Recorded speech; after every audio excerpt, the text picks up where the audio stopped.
8.15 광복이 왔습니다. 꿈에도 그리던 8.15 광복 45년 8월 15일입니다. 한국인이라면 이 정도는 외워야 되겠죠. 우리가 광복을 쟁취할 수 있었던 이유는 두 가지예요. 우리 민족의 끊임없는 독립운동, 김구를 비롯한 수많은 사람들이 노력을 했죠. 그리고 2차 대전 때 연합국이 승리를 거두면서 일본이 망했죠. 일본이 망하면 곧 우리의 광복이었었죠. 근데 어떤 사람들은 요거만 강조하는데 아니에요. 우리가 끊임없는 노력을 했기 때문에 광복을 얻을 수 있었던 거예요. 일례로 오키나와 있죠. 오키나와는 원래 독립국이었는데 일본이 망하고 나서 독립을 못해. 왜? 걔네들은 독립운동 안 했거든. 그래서 아직도 일본에 편입이 되어 있죠. 그리고 우리가 끊임없이 독립운동을 했고 세계가 알아주기 때문에 국제회의에서 중국의 파랭의 대표였던 장제스 같은 놈이 우리나라의 독립을 이렇게 건의를 하게 되죠. 그래서 우리가 얻어낸 거예요. 그래서 이 대표적인 사진입니다. 광복 직후에 독립 투사들이 서대문 형무소에 나와서 만세를 부르는 모습이고, 요거는 2차 세계대전 때 일본이 항복 사인하는 모습인데 이 미국 대표 앞에서 일본 대표가 사인하고 있죠. 근데 이 일본 대표 잘 보면 다리가 없어요. 지팡이 짚고 쩔뚝거리면서 가서 항복 사인을 하게 되거든요. 이 다리가 없는 이유가 우리 윤봉길 사건 알죠? 상하이 흥포공원에서 폭탄을 던졌잖아요. 그때 얘가 일본 외교관이었었거든. 상하이의 외교관으로 가 있었는데 그때 폭탄을 맞고 다리 하나가 날아갔습니다. 그래서 평생을 쩔뚝거리면서 사면서 윤봉길을 원망했겠죠. 그래서 항복 사인하면서도 윤봉길! 속으로 외쳤을지도 모릅니다.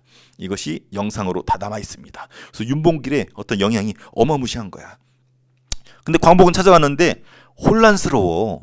우리나라를 통치하던 일본이 이제 물러나잖아. 그럼 우리나라 치안이나 질서는 누가 회복할까? 그래서 등장하는 것이 조선건국준비위원회입니다.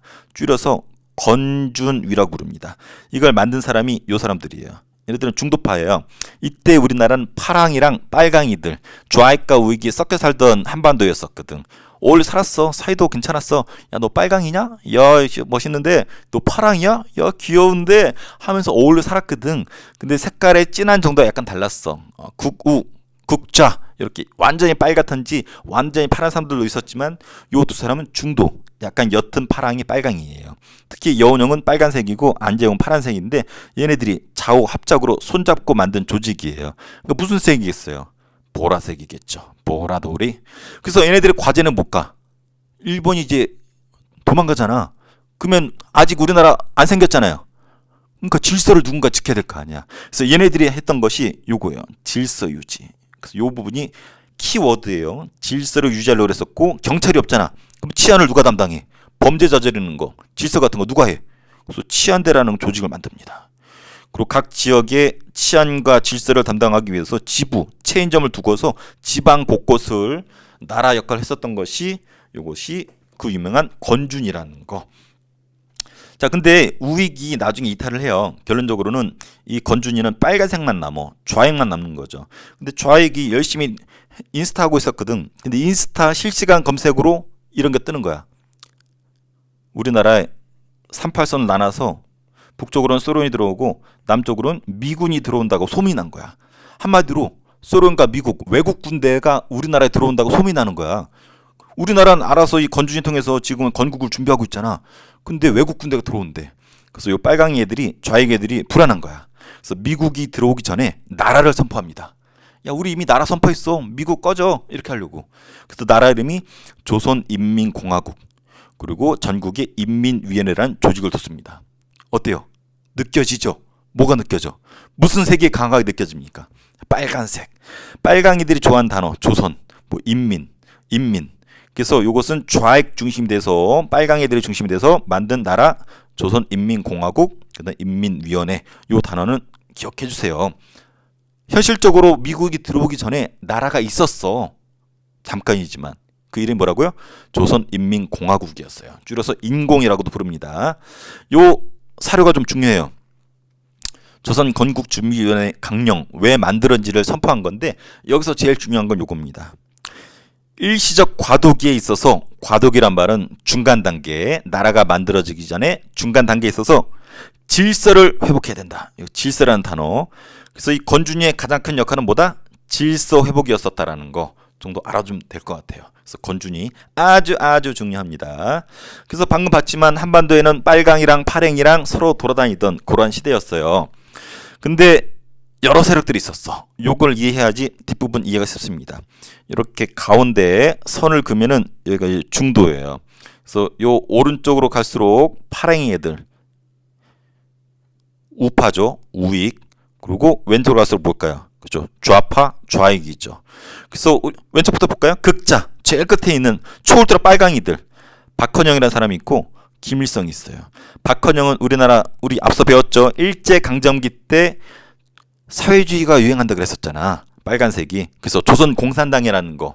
거기 대표가 박헌영이었어요. 나중에 북한으로 넘어갑니다. 여기서 우리는 김일성을 기억해줘야죠. 요 엄청 젊은 요 김일성. 우리 앞에 배웠어요. 만주에서 게릴라전을 펼치면서 독립운동했었던 김일성이 소련으로 넘어갔었죠.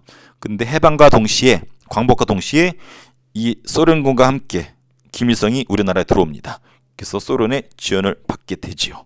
그리고 아까 봤었던 여운형이 중도 좌파로 여운형이 있고 이 사람 여운형인데 여운형이 대단한 사람이야. 왜 대단하냐면 그 당시 때 여론조사를 했대. 새로 만들어진 나라의 지도자로 누가 좋을까요? 1번 김구, 2번 이승만, 3번 여운형 했을 때 여운형이 1등 했대. 한마디로 우리는 김구, 이승만은 알아도 여운형 잘 모르잖아. 너는 빨간색이잖아. 빨강이 여운형이 여론조사 1등 할 정도로 어마무시한 인기를 가지고 있었던 거지. 그리고 일본이 망하기 직전에 여운형을 불렀대. 조선 총독부에서. 그래서 여운형 형님 도와주십시오. 우리 일본 곧 도망가는데 우리가 안전하게 도망갈 수 있게 협조해 주십시오. 당신이 인기가 많으니. 그래서 여운형과 총독부가 쇼부를 칠 정도로 그 당시 때 국내에서는 넘버원 여운형이었었다라는 거.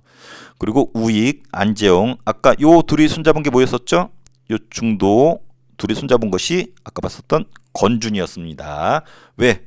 둘이 중도이기 때문에 손잡을 수 있었던 거야. 이제 파랑이 볼게요. 중도 파랑이 김구랑 김규식은 임시정부 소속입니다. 김구 주석, 김규식 부주석. 그래서 임시정부의 정당이 한국 독립당이었거든. 그래서 얘네들은 지금 어디 있을까요? 아직 중국에 있어. 그래서 이렇게 있으면 여기 충칭에서 마지막 활약했던 거 기억나죠? 충칭에 있다가 나중에 돌아오게 되는데 그 세력이 요 세력들입니다. 김구, 김규식, 한국독립당. 김구는 뭐 말 안 해도 알죠? 김 9박스 들고 다니는 우리 김구. 아주 그냥 비장의 무기죠. 상대방 설득하기 위해서 김 9박스 풀어가지고 연탄불에 이렇게 구우면 그 냄새 때문에 그냥 설득력이 아주 가중이 된다라는 김구. 이름도 졸라 멋있어. 구구 뭘까요? 구구? 이승만. 이승만 어디 있었나요? 김구가 중국에서 활약할 때 이승만은 미국에서 활약했었죠. 그래서 친미파야. 미국인들 많이 왔고 철저하게 미국을 좋아합니다. 친미파 이승만은 국내에 조직은 없었죠. 그래서 독립척성중앙협의회라고 하는 이런 졸라간 긴 조직을 만들어서 자기 세력을 만듭니다. 그리고 국내에 있었던 돈 많은 사람들, 송진호, 김성수 이런 애들이 한국민주당이라는 정당을 만듭니다. 여긴 약간 친일파도 섞여 있고 돈 많은 사람들, 좀 민족주의 계열이 여기 있어요. 그래서 국내에는 여러 세력들이 막 섞여 있어. 요 초울트라 빨강이 박헌영, 김일성도 있고 중도 세력도 있고 초울트라 파랑이들도 있고 그리고 중도 파랑이 임시정부 세력 얘네들도 있고 그래서 이런 사람들이 혼재되어 있는 것이 그 당시였고 중도파들이 권준위를 만들었었다는 거. 근데 아까 실시간 검색으로 떠오른 것처럼 우리나라가 누가 들어온다? 그렇죠. 미군과 소련이 들어옵니다. 요거 한번 소개해 줄게요. 이렇게 있는데 일본이야. 아직 일본이 패망하기 전인데 일본은 마지막 직전에 미국하고 전쟁 미친 듯이 치릅니다. 미국이 일본과 전쟁 치르는데 일본이 항복을 안 해. 이 미친 새끼들이. 근데 문제는 소련이 내려오고 있어. 한반도로. 그래서 일본이 항복하면 좋은데 미국은 일본하고 전쟁하느냐고 한반도에 신경을 못 쓰고 있는데 소련이 계속 내려온단 말이야. 그러다가 미국의 입장에서는 소련이 한반도를 다 먹게 생겼어. 그래서 미국이 카톡을 보냅니다. 소련한테 카톡. 야 소련, 야 새끼들아, 야 니들 그만 내려와. 나 지금 일본하고 전쟁하니까 바쁘니까 너네 치사하잖아. 그만 내려와. 내가 제시할게. 북위 38도선을 기준으로 북쪽은 소련 니들이 들어가서 일본 애들 무장해제하고 남쪽은 우리가 일본 해치우고 일본한테 항복받고 남쪽 우리 미국이 들어갈게 라고 미국이 카톡을 보냈거든. 소련이 카톡을 보더니 괜찮거든. 그래서 오케이 했더니 미국도 뭐야 오케이 했네 해가지고 급작스럽게 그어진 이 선이 38선이에요. 한마디로 뭐야? 미국이 일본하고 전쟁하느라 바빠가지고 소련 그만 내려오라고 제시한 선이 38선인 거야. 이게 그 당시만 하더라도 우리나라 분단선이 될지는 몰랐네. 그래서 여기 나와 있죠. 일본이 항복 직전에 소련이 자꾸 한반도로 내려와. 남아란 말은 남쪽으로 내려온다는 뜻이야. 그래서 미국이 급작스럽게 소련의 38선을 기준으로 분할 점령하자라고 제안을 하죠. 그래서 38선을 기준으로 북쪽에는 소련이, 남쪽에는 미군이 들어가서 일본 애들을 쫓아내자라고 그은 선이 38선입니다. 이것이 우리나라의 분단선이 될지는 미처 몰랐네. 그래서 이렇게 돼요. 그래서 북이 38도선을 기준으로 북쪽은 소련이, 남쪽은 미군이. 그래서 일본군의 항복을 받아내기 위해서 미국 소련이 한반도로 들어오게 되는 경계선이었다. 그래서 우리 서울에 있는 한반도 남쪽은 누가 들어왔다? 미군이 들어옵니다. 그래서 요 아래는 그 부분이에요. 먼저 북쪽 볼게요. 요게 지금 소련군이 북한으로 들어오고 있는 모습이에요. 북한 주민들이 총 들고 오는 소련군을 보고 있는 거죠. 그래서 소련군 38선 북쪽을 약속대로 차지합니다. 일본 애들 몰아냅니다. 근데 소련은 빨강이 국가죠. 근데 아까 어땠어요? 빨강이 위주로 뭐가 만들어졌어요? 아까 여기 본 것처럼 인민위원회가 조직이 되었었죠. 그래서 어차피 빨간색이니까 인민위원회한테 권력을 넘겨줘요. 그리고 이때 소련군과 같이 들어온 애가 누구냐면 김일성입니다. 아까 봤었던 김일성. 그래서 공산주의 정권 빨간색 국가를 만들기 위해서 김일성을 밀어줍니다. 그래서 이게 그 당시 모습이에요. 그래서 북한 주민들한테 처음 얼굴을 내미는 김일성의 모습이고 뒤에 딱 봐도 소련 애들이죠. 소련 애들이 김일성을 밉니다. 이때 김일성의 나이가 몇 살인지 알아요? 아주 젊습니다. 34살이래. 그래서 34살의 젊은 김일성이 북한 주민들한테 얼굴을 내밉니다. 김일성은 앞서 보천번전도 기억납니까? 일제강점기 때 그런 걸로 이름은 각인이 되어 있었는데 얼굴을 본 건 처음이거든. 또 보니까 또 잘생겼거든. 또 소련 애들이 밀어주거든. 보니까 빨간색이거든. 그래서 김일성이 북한에서 권력을 차지하기 시작합니다. 그럼 남쪽을 볼까요? 남쪽은 약속한 것처럼 누가 들어오기로 되어 있어요? 미군이 들어오죠. 그래서 미군이 들어와서 봤더니 조선통도포 건물에 일장기가 걸려 있거든. 그래서 이걸 내리고 미국 성조기를 겁니다. 그래서 이걸 딱 봐도 미군이 남쪽을 차지한 걸 상징적으로 보여주죠. 이때만 해도 통도포 건물이 그대로 있었거든. 그래서 미군이 군정을 합니다. 여기 미소 군정이라는 표현 나오는데 군정이라는 표현은 뒤에도 나와요. 군인 정치라는 뜻이야. 그래서 북쪽은 소련군이 정치했고 남쪽은 미군이 정치했었다. 근데 북쪽은 아까 어때요? 인민위원회한테 권력을 넘겨줬죠. 근데 남쪽은 달라요. 모든 거 인정하지 않습니다. 일체 국가나 어떠한 조직도 인정하지 않아요. 이 말은 무슨 말이냐면 그렇게 죽도록 독립을 위해서 싸웠던 임시정부, 아까 여운형이 만들었던 건준이 있죠. 하나도 인정 안 합니다. 안타까운 일이에요. 혹시 기억납니까? 앞서 배웠을 때 일본이 패망했다는 소식을 듣고 김구가 엉엉 울어. 이 소식은 나에게 희소식, 좋은 소식이라기보다는 하늘이 무너지는 소식이다. 꺼이 하면서 김구가 일제의 패망 소식을 듣고 웁니다. 왜 울었냐면 우리가 독자적으로 나라를 찾은 게 아니라 강대국에 의해서 간접적으로 얻은 나라잖아. 그래서 김구는 예측했던 거지. 미국과 소련 같은 강대국이 우리나라 장난칠 거라고. 딱 그게 현실이 된 거야. 임시정부랑 건준이를 미국이 인정 안 해. 오히려 총독부 체제를 그대로 유지합니다. 미국은 친일파 같은 데 관심 없어. 한반도만 안정되는 게 목적이었었지 민족을 배신했건 반역이건 친일파건 관심 없습니다. 오히려 친일파들이 차지했었던 이 총독부 체제 있죠. 이거를 남쪽의 안정을 위해서 친일파를 그대로 등용해서 그대로 끌고 갑니다. 그래서 해방 직후에 친일파들 다 도망갔거든. 근데 다시 돌아옵니다. 그래놓고 더 어깨 힘들어가고 오히려 더 권력을 차지하고서 남쪽을 휘어잡는 게 친일파들이고 이것이 미국이 이렇게 만들었어. 그래서 미국이 이때 총사령관이 메가더 장군이거든요. 메가더가 발표한 거야. 38선 남쪽의 영토랑 통치권은 당분간 메가더 나한테 있다. 깝치지 마. 그리고 별도의 명령이 있을 때까지 원래 하던 기능과 업무를 수행해라. 친일파 도망갈 필요 없어. 빨리 와서 총독부 체제 안정시켜 라고 해가지고 친일파들한테 기회를 줍니다. 그래서 오히려 독립운동을 했었던 이런 부분이 인정을 받지 못하고 친일파들이 그대로 총독부 체제를 유지하게 됩니다. 그래서 임시정부도 인정 안 해요. 그래서 임시정부가 임시정부 자격으로 들어간다 그랬더니 미국이 거절합니다. 그래서 개인 자격으로 들어오게 해요.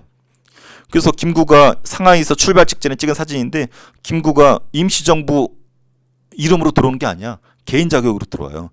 김구랑, 김규식, 주석, 부주석. 그리고 요 사람이 이종찬이라는 사람인데 이 사람이 우리 앞서 이회영 기억납니까? 육형제가 전재산 털어서 독립운동 헌신했던 그 후손이에요. 그 마지막 동생이 이 사람이라고 그랬잖아요. 이시영. 눈물 흘리고 있죠?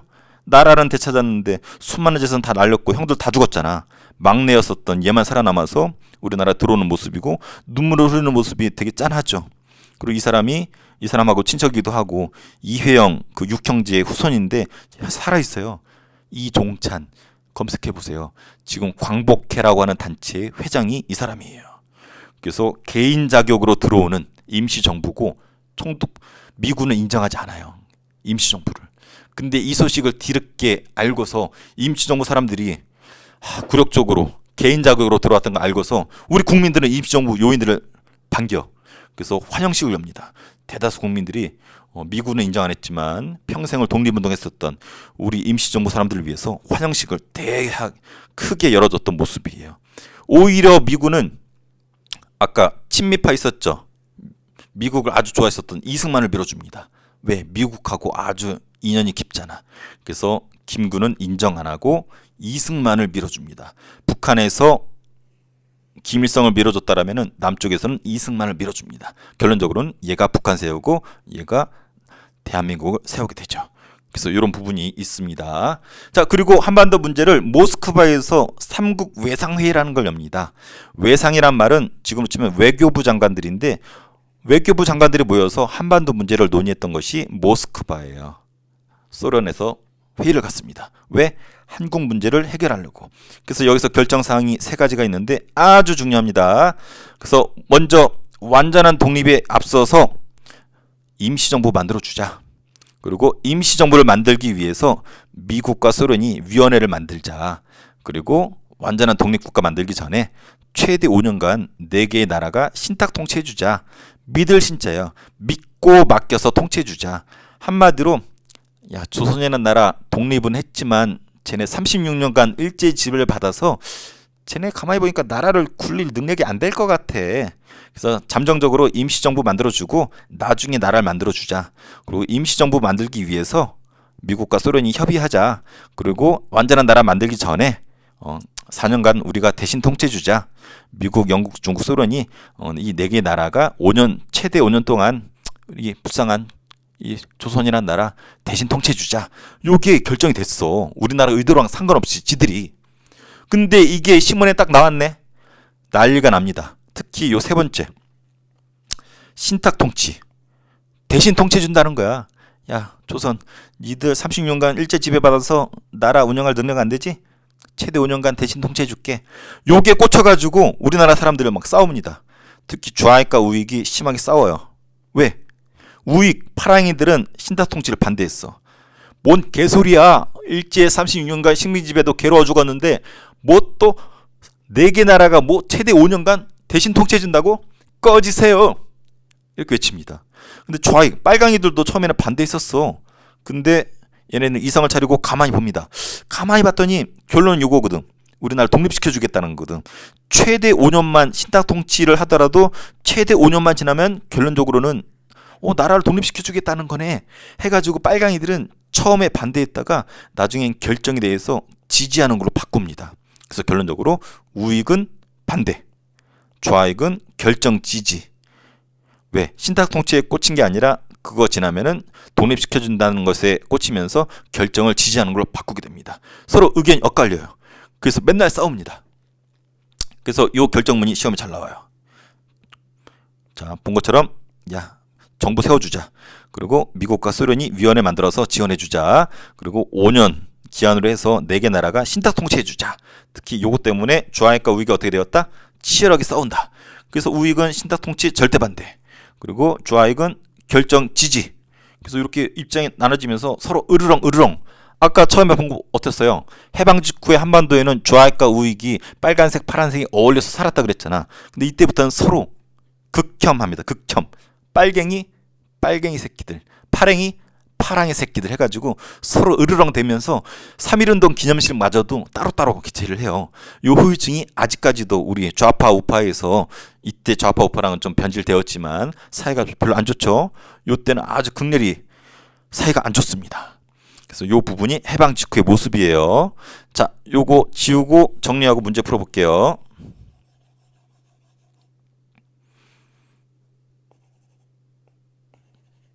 자, 요 표로 한번 정리해 볼게요. 자, 여기 요약본이죠. 자, 광복을 우리가 얻어냈죠. 1945년 8월 15일. 그래서 눈치 빠르게 뭐가 생겼어요? 조선건국준비위원회, 줄여서 건준이가 생겼죠. 누가 만들었죠? 여운용이 중심이었었죠.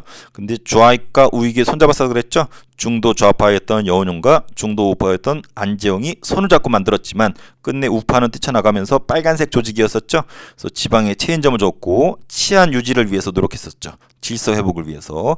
그리고 미국이 들어온다는 소문이 나니까 나라를 빨리 만들어야 되겠다. 그래서 조선인민공화국과 인민위원회를 설치했지만 미국은 쌩깠다. 그 당시 우리나라에는 빨간색과 파란색이 어울려 살았죠. 그래서 극좌 세력으로 박헌영, 김일성이 있었고 중도 여운형, 그다음에 우파 우익의 안재홍 중도, 임시정부 세력들, 미국에 있었던 이승만, 그다음에 돈 많은 애들, 얘네들 이렇게 극좌랑 극우로 이렇게 나눠진다고 그랬었죠. 좌익과 우익이. 그래서 이 정도는 알고 있으면 좋을 것 같아요. 그러다가 미국의 제안으로 38선이 그어졌죠. 그래서 북쪽에는 소련이, 남쪽에는 미군이 각각 군인들이 통치를 하죠. 그래서 북쪽은 소련의 군정이 실시되었고 김일성을 밀기 시작하죠. 그래서 빨강색, 아까 여기 건준이가 만들었던 인민위원회를 인정해주죠. 그리고 친일파나 지주들을 죽여버립니다. 그리고 남쪽에서는 미군이 군정을 실시합니다. 그래서 총사령관이었던 메가르가 포고령 발표했죠. 야, 친일파들 돌아와서 총독부 일 하던 거 그대로 해 라고 한다고 그랬었잖아. 그래서 총독부 체제를 인정합니다. 그리고 임시정부나 건준이나 인공 하나도 인정 안 했었죠. 그리고 한국민주당 돈 많은 애들 지원해 줍니다. 그러다가 모스크바에서 세계의 외교부 장관들이 회의를 했죠. 그래서 조선에 정부 세워주자. 이거 논의하기 위해서 미국과 소련이 위원회 개최하자. 그리고 최대 5년 동안만 신탁 통치해주자.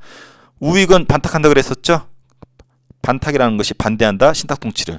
근데 좌익도 처음에는 반탁이었지만 가만히 봤더니 이 결정의 최고 결정은 뭐야? 임시정부를 거쳐서 독립시켜주겠다는 거잖아. 여기에 이제 진실을 파악하고 결정을 지지하는 걸로 선회를 하죠. 그래서 좌익과 우익이 사이가 안 좋아지면서 으르렁 대기 시작했었다라는 거. 여기까지가 오늘 배운 거고 그 뒤에는 점점 요 표에서 정리된 뒤에 보는 것처럼 쭉쭉쭉 시간 순으로 진행이 됩니다. 그래서 여기는 시간 순으로 정리를 해야 되는 부분이 있는데 그거는 뒤에서 계속 정리할 거예요. 자, 그러면은 문제를 한번 풀어보도록 할게요. 자, 광복 직후 건준이는 여운형과 안재홍 중심이었다. 맞죠? 건준이는 지부, 체인점, 치안대. 맞죠? 김일성은 소련의 지원을 받았죠. 북조선 임시인민위원회를 조직했다. 여기 다음 단에 나오는 건데 여기서 나왔네요. 맞아요. 좌익, 빨강이는 일관되게 반탁했다. 아니죠. 우익이 반탁했죠. 박헌영과 김일성은 제일 왼쪽에 있는 극자였죠. 극우가 아니라 극좌 세력이었습니다. 건준위는, 위가 자꾸 생략되네요. 치안대를 설치했다. 치안대랑 또 뭘 설치했나요? 인민위원회를 설치했죠. 나중에 나라 조선인민공화국도 했었고, 김일성은 누구의 지원을 받았죠? 그렇죠. 소련군의 지원을 받았었죠. 모스크바 회의에서는 그렇죠. 임시민주주의 정부 혹은 민주주의 임시정부를 수립할 것을 약속을 해줬죠. 모스크바 회의 결과 우익과 좌익이 대립했죠. 우익은 신탁통치 반탁, 좌익은 결정 지지로 선회했다 그랬죠. 미소 군정은 무슨 선을 기준으로? 38선을 기준으로 남북 분할을 했었다. 미국이 주장했었던 부분이죠.